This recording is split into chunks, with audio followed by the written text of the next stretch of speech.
Dalivadat. A warm welcome to the guest. A warm welcome literally. It's quite hot.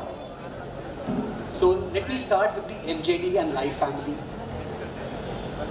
The MJD and Life family owes its origin to three wise men. Hussain Daudani, Rajab Ali Meghani and Qasim Ali Jagmagia. Mr. Daudani came to Mumbai before independence, studied in the Fidai Academy,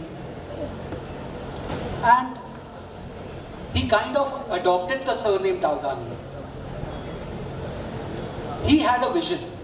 He wanted to educate the lesser privileged brethren, and he had a special affinity for his home state, Gujarat. So initially our catchment area has always been Gujarat. Now we are expanding our wings and we have moved to other states also. So the first beginning was made in 1989 when MJD was set up in these premises.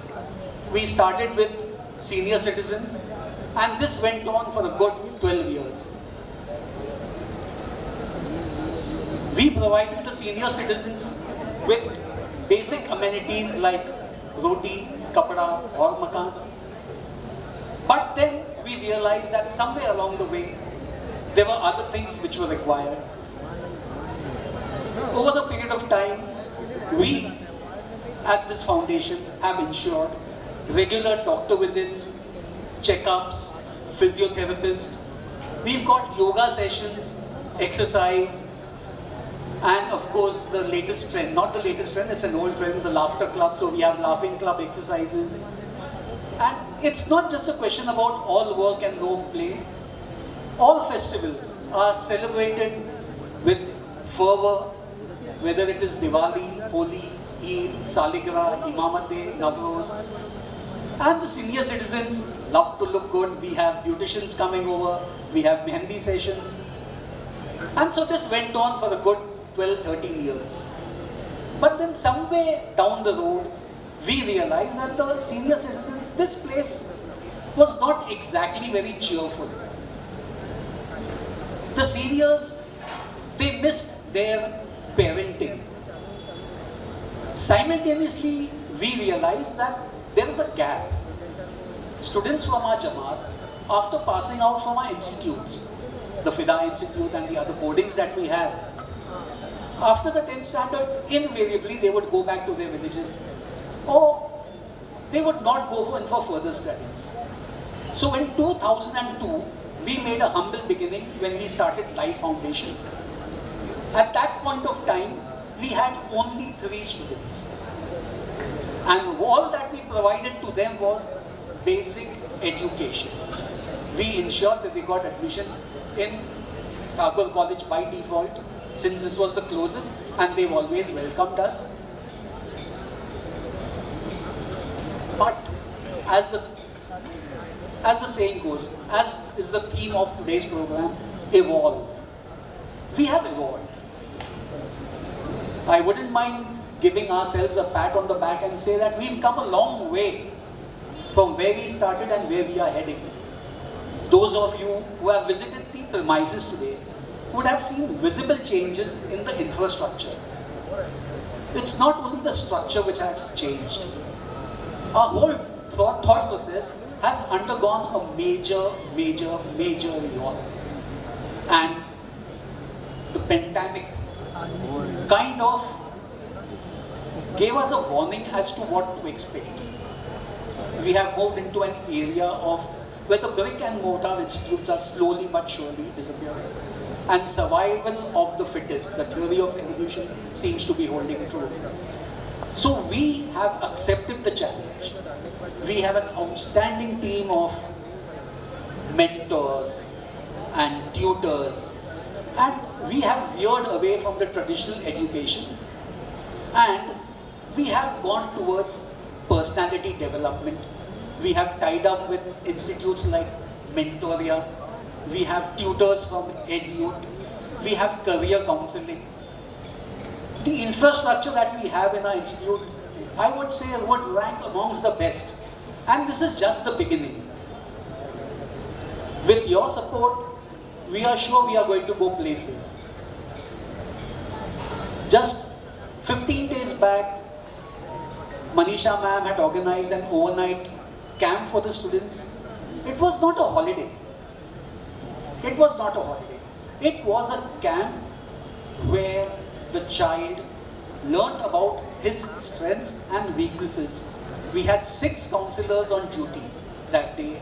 There were psychological tests. Each and every student was evaluated, and slowly but surely they'll be pushed or guided towards the sphere where they should excel the most. As one of the students said, life mein aa gaye hai, to life jinga lala. So that is where we are heading for. When we talk of our success, we can't ignore our resources. The resource, as you can see, is the building that we have. But more importantly, are the human resources that we have.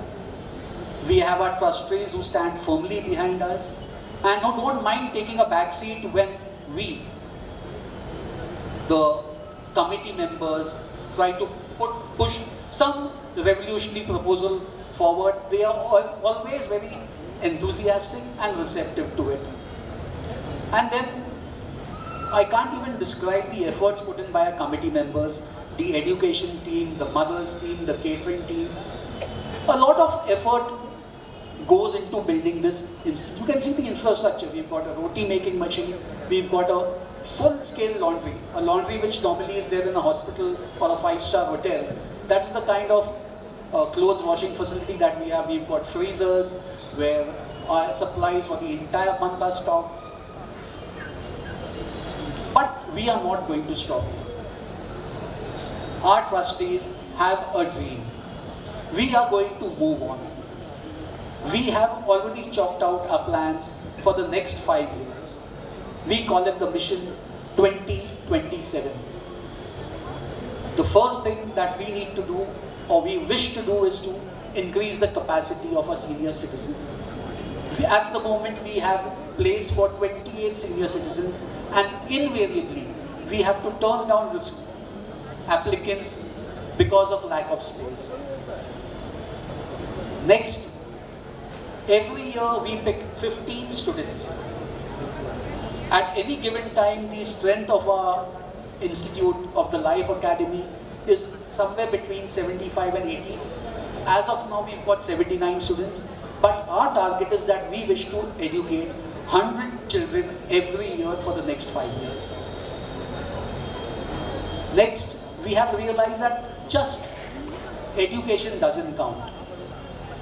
We need to impart certain skills which our students who have come from the rural areas, they lack in those skills. So we plan to have full-time faculty for English and IT. Another area that we wish to focus on is identifying students who have the potential and grooming them to enter into a career, either civil services, or make them appear for competitive exams, whether it is for medical, engineering, and law. And finally, as the gap, there was nothing beyond 10. Till a few years back, we did not have anything beyond graduation. But now, we are planning to support postgraduate studies also. And not just in India, but abroad also. Again, we are in the process of identifying our students. And the present batch, due to COVID, the first batch was online, so we could not exactly groom them from day one. But right now, we will be involved with the fresh intake of students from day one, and our sole purpose is going to ensure that in 5 years, our student will be good enough to either get into civil services or to get into a very good university abroad. We look forward to your continued support. Thank you so much.